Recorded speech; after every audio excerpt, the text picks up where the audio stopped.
All right, guys, I got a really special guest for us here. We have Andrew Kapel, who has an upcoming fight at Victory FC going down on the 14th, and he's going to be facing Kevin Nowaczyk.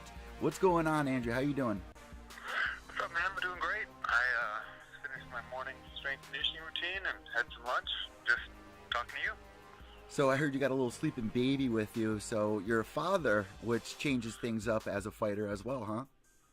Correct, man. It's kind of changed my whole worldview. My whole world flipped upside down, and it's really kind of made me reevaluate my whole approach to the game and what I want out of it.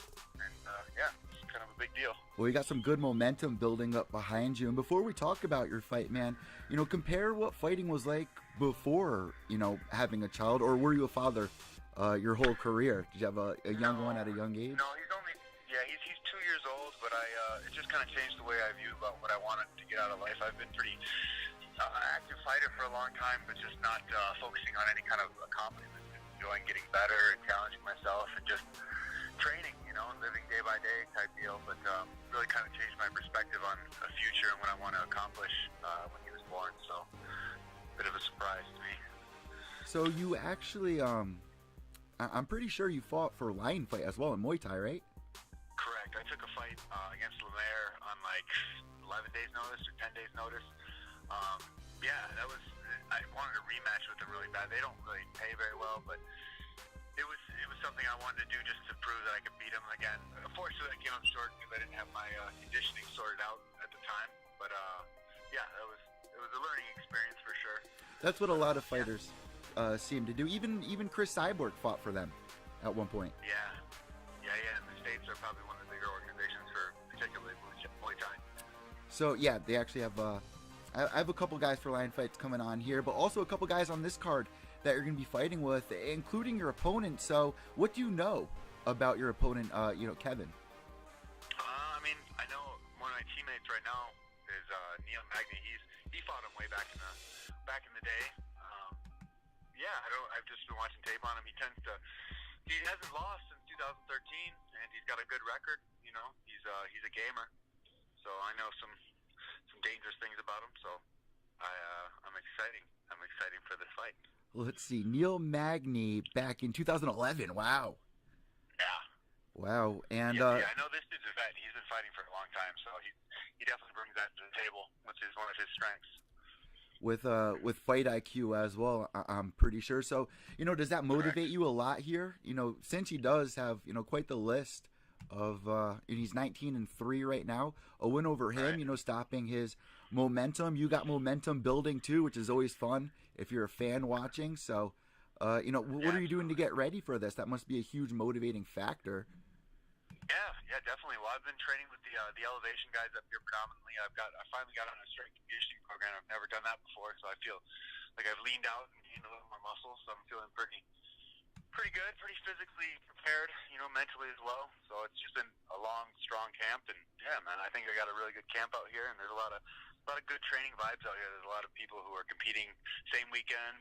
Rose is fighting this weekend. There's a lot of hype out here in Colorado, especially in Denver. Yeah, I'll actually be there. I'll be leaving Friday morning. Yeah, Friday morning I'll be heading there. Oh, right on, man. That's exciting. That was kind of a shake-up with the main event. Yeah. Hopefully everyone else gets there healthy.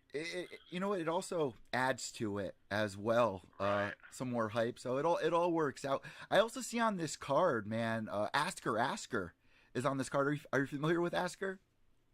The name sounds familiar, but you have to jog my memory. He trains with Bilal Muhammad down at Jackson's. But, right. Isn't Bilal Muhammad? I thought he was Nowachyk's teammate. Yeah. My opponent. Okay. I believe. Yeah, I've heard of him before, but yeah, he's on that. So Victory FC 60, man. This card is really stacked, including you're going to be the main event. So yeah. Have you seen any beef on Twitter? And are you on Twitter? Nah, I haven't really been following Twitter. I tried to get on it for a little while, but I think it's got to become a bit of a habit for you to habitually check on it. I've just been kind of sticking to Instagram, to be honest with you. Oh, awesome. So maybe I should be checking on it. Well, you know what? Instagram actually is outweighing Twitter right now. So where can people find you on Instagram? Instagram, my last name Kapel, so K-P-E-L, Kapel, kicking it. Some people call it Kapel. I really don't care how you pronounce it, but yeah, Kapel, kicking it. So That's my Instagram handle. You're coming into this fight 12-6. You got momentum building behind you. You just said that you have a strength and conditioning addition to your camp, so that that must also be helping you mentally as well. You're saying that you're feeling leaner and more fit. So what made you bring this into your camp? Is it something that you really felt you needed from your last fight? No, not particularly. I feel like what it was is Neil just kind of hooked up. He's kind of a team captain here at Team Elevation. He just invited me to come out there and train. It's normally pretty spendy, and I'm kind of scraping by out here just to make ends meet in Denver, so I couldn't afford it. But he's helping me out, and basically supporting. He's a really solid teammate. So it's been something that's been offered to me, and so I've just incorporated it in my training, and I just see the results. So it's been great. Yeah, that's got to be pretty neat working with Neil, because he's been around for a long time now. Oh, he's a total vet, man. There's so many other good guys on the team, like Dober and just a bunch of Austin Hubbard. There's a whole big slew of guys and young guns too coming up, and it's Curtis Blaydes training with us, so it's a really good crew, man. I think that's been the biggest addition to my training routine is training with those guys out here. Curtis is awesome too. I've had the pleasure of speaking with him before in the past after his fight with Francis. Right on. So definitely. I think that's what caused him to move out here. I think because he was training somewhere out in Chicago. I think before. Yeah, right? He was training at Schaub's old camp. Right on. Yeah, man, that dude's talented. He's got a really high ceiling. What do you think that adds to your game compared to some other fighters out there that train at maybe even in their basement? If they're listening to this podcast right now, what are some of the perks of working alongside people like Neil Magny or Drew Dober or those guys there? Sure. There's pros and cons to everything. You know what I mean? I think there are definitely advantages to just focusing 100% on yourself and kind of training your base and whatever. But at a certain point, especially, you need to have people who kind of challenge you and push you, especially sparring partners and grappling partners, things like that. That's something you can't just imitate or kind of substitute with the strength and conditioning routine. You gotta have bodies. You gotta have good coaching as well. It's huge, for visualizing objectives and how to execute and drilling partners. All those things I think are something that high level gyms kind of are no substitute for. You have to have high level gyms for those to be available in your camp. So yeah, I think that's kind of a essential element of training. So what led you to Elevation Fight Team? Because how many gyms are really in that area? Yeah, man. To be honest, I didn't really know where specifically. I knew I was going to move to the Denver area. Originally, I'm from Minnesota. So I was going to move out here because I cornered a friend out here a while ago who's against a guy who's actually my teammate, Bohan Velikovic. And, so I didn't know for sure I was going to train because Pat and Rose, they train up to 303. And, Genesis has their thing going on. And my first opponent I had scheduled was Adam Stroop out here, and he trains at Factory X, so obviously that wasn't really an option. But I trained around a bit, and I visited a lot of different gyms, and I like a lot of them. It's almost like there's so many good places to train. It's hard to have time to go to all of them, and there's a lot of really good people out here. So I feel like I vibed with most of the Elevation guys, and they were close to me where I live. Yeah. So I think that was kind of and they just have like a very consistent, routine and schedule, and they still have, you can still go to people's classes. They have a lot of good coaches too. So it just kind of seemed like a good fit. So. And man, you're fighting three times a year, it seems, on an average. Is that what you're going to be fighting this year after this fight? Like 2 more for the year's end? Man, to be honest, Eddie, I'd take as many as I can get if I'm healthy. And I don't have an injury that sets me back. I'd like to be as active as possible. I feel like I had a little bit of a stretch from my last one in December. I wanted one sooner than this, but it was available, and I kind of planned it out, and it worked out this way. So yeah, as active as possible. So the fight is on the 14th. So we're a little less than 2 weeks away right now. How are you feeling? You don't got to release your weight or anything, but mentally, how are you feeling? What was special about this camp? Oh man, I feel like there's a lot of really good vibes coming out of here. A lot of people fighting out here, like Gaethje and Gertz and Matthew Lopez are all fighting from Genesis on the same weekend. Matt Brown was supposed to actually fight on that same card, I think. The same weekend I'm fighting on. There's a lot of people, like Rose is fighting this weekend.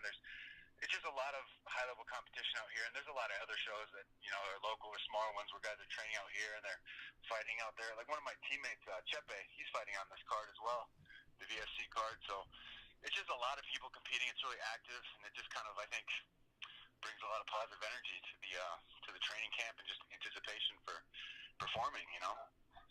So are you guys all going to be watching UFC 223 this weekend? Because it's a huge deal in the MMA circle. Yeah, unfortunately, I gotta work, but hopefully I can get out of work a little early so I can at least catch the main event. I'm sure the guys will be having it on pay-per-view somebody's house. So you're a fighter. So you're a fighter that actually has to work. I don't mean to sidetrack the question. You work a day job too, huh?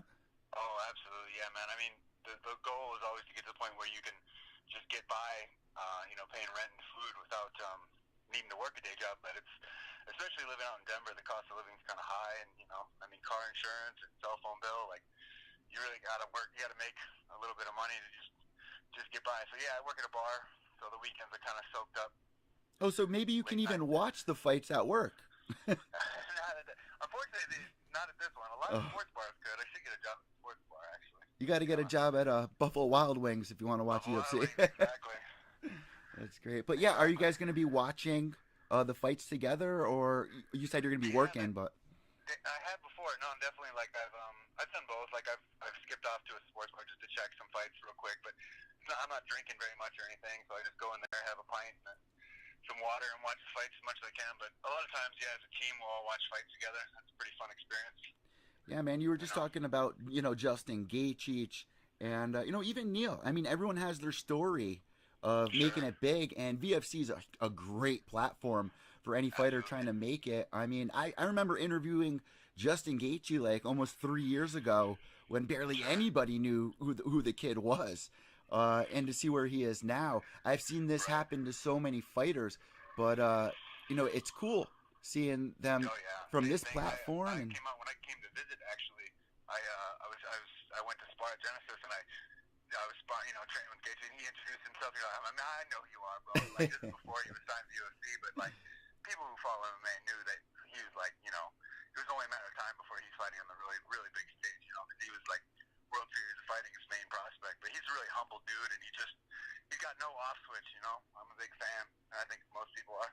Yeah, I love all the guys at that camp too. Between the Cuddly Bear, you got Justin Wren. Lobo was actually one of the first guys who when I came to visit just to like scout gyms and everything, he got me into the Muscle Farm place. Oh, nice. Introduced me and everything. So he's been a really cool guy too, man. There's just an endless list of people who I just think are like positive figures out here in Denver. And here you are, man, in the main event of Victory FC, man. I'm really looking forward to Saturday, April 14th. Yeah, same, man. I've been training super hard, and I can't wait for it to get here. You know what I mean? I'm just excited, and the whole card will be just stacked. So if anyone can catch it on Fight Pass, I think it's highly recommended. Well, you know what? What can people expect when they do tune in to watch your fight? What are they going to see? Oh, man, it'll be fireworks. I'm not going to try to win on points, so I'm going to go for the finish. So if he's as durable as I expect he is, I think it's going to be quite a battle. So best case scenario, it'll be back and forth war for the fans, but otherwise, it's like a quick finish for me. I can't wait, especially with the momentum built up behind you and your opponent. You guys are going to be going at it. And like you said, being a father adds a whole new element to it. And I really want to thank you so much for joining us here today. I appreciate it, man. Before we let you go, what we usually do, I hand the imaginary microphone over to you. If you have any sponsors, any shout-outs, the floor is all yours now. Oh, shoot, man. Yeah, I have to say my main sponsors, like Team Elevation out here has been hugely supportive of me and my journey. So I think that's my number one. And then Kenai Barbecue Sauce, he's my sponsor. He's a friend from back in the day. He has his own business. He's been my sponsor for years, so he's my main guy. So those two guys, I'd say, got the shout out for sure. Thank you so much, Andrew. I really appreciate you coming on Pure Evil MMA. Guys, make sure to tune in to Victory FC going down Saturday, April 14th on UFC Fight Pass. We will catch you then, and we wish you best of skill. Appreciate it, Eddie. Have a good one and enjoy the rest of your day. You too, man. Later.